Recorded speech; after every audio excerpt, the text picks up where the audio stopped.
जय श्री कृष्ण भक्तों, आज हम अपनी इस वीडियो में माँ के तीसरे रूप चंद्रघंटा शिव रूप की पूजा अर्चना और कथा के बारे में स्मरण करेंगे। नवरात्रि के तीसरे दिन माँ चंद्रघंटा शिव रूप की पूजा होती है। चंद्रघंटा देवी का शिव रूप तपे हुए स्वर्ण के समान कांतिमय है। चेहरा शांत और सौम्य है और मुख पर सूर्य मंडल की आभा छिटक रही होती है। माता के सिर पर अर्ध चंद्रमा मंदिर के घंटे के आकार में सुशोभित हो रहा है, जिसके कारण देवी का नाम चंद्रघंटा हो गया। अपने इस रूप में माता देवगण, संतों और भक्तजन के मन को संतोष एवं प्रसन्नता प्रदान करती है। माँ चंद्रघंटा अपने प्रिय वाहन सिंह पर आरूढ़ होकर अपने 10 हाथों में खड़ग, तलवार, ढाल, गदा, पाश, त्रिशूल, चक्र, धनुष भरे हुए तरकश लिए मंद मंद मुस्कुराती है। इस देवी की कृपा से साधक को अलौकिक वस्तुओं के दर्शन होते हैं, दिव्य सुगंधियों का अनुभव होता है और कई तरह की ध्वनियाँ सुनाई देने लगती हैं। इन क्षणों में साधक को बहुत सावधान रहना चाहिए। इस देवी की आराधना से साधक में वीरता और निर्भयता के साथ ही सौम्यता और विनम्रता का विकास होता है।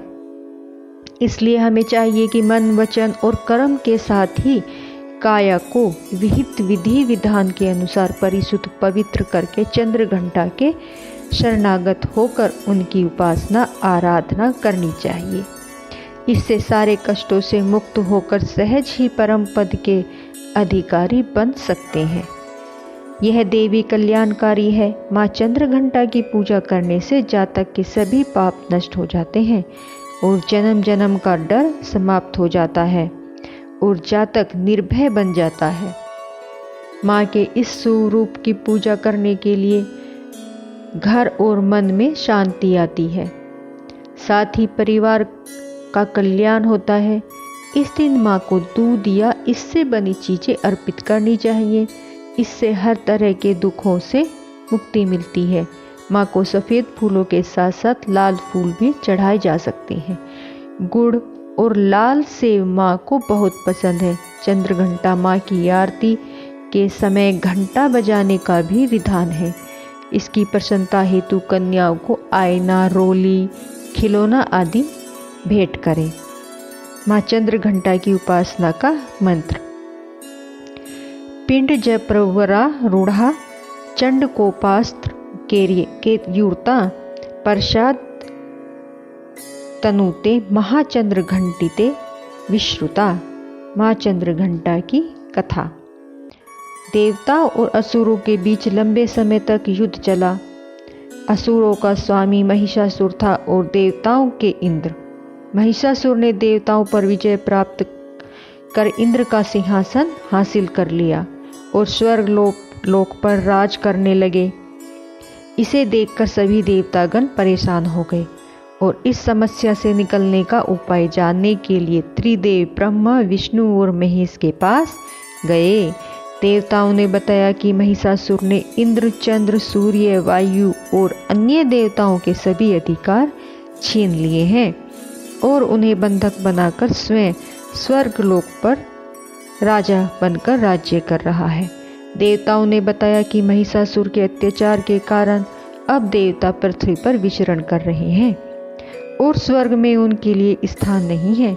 यह सुनकर ब्रह्मा, विष्णु और भगवान शंकर को अत्यधिक क्रोध आया। क्रोध के कारण तीनों के मुख से ऊर्जा उत्पन्न हुई। देवगणों के शरीर से निकली ऊर्जा भी उस ऊर्जा से आकर मिल गई। यह 10 दिशाओं में व्याप्त होने लगी। तभी वहां एक देवी का अवतरण हुआ। भगवान शंकर ने देवी को त्रिशूल, भगवान विष्णु ने चक्र प्रदान किया।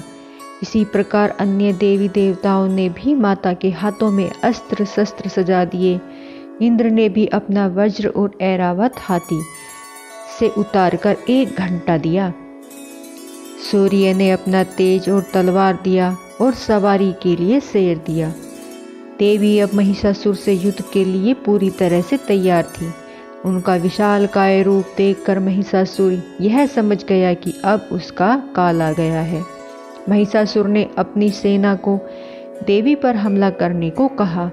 अन्य दैत्य और दानवों के दल से भी युद्ध में कूद पड़े। देवी ने एक ही झटके में ही दानवों का संहार कर दिया। इस युद्ध में महिषासुर को मारा ही गया, साथ में अन्य बड़े दानव को भी राक्षसों को संहार माँ ने किया। इस तरह माँ ने सभी देवी देवताओं को असुरों से अभय दान दिलाया। नवरात्रि के तीसरे दिन माँ चंद्रघंटा की पूजा की जाती है। यह शुक्र ग्रह की देवी मानी जाती हैं।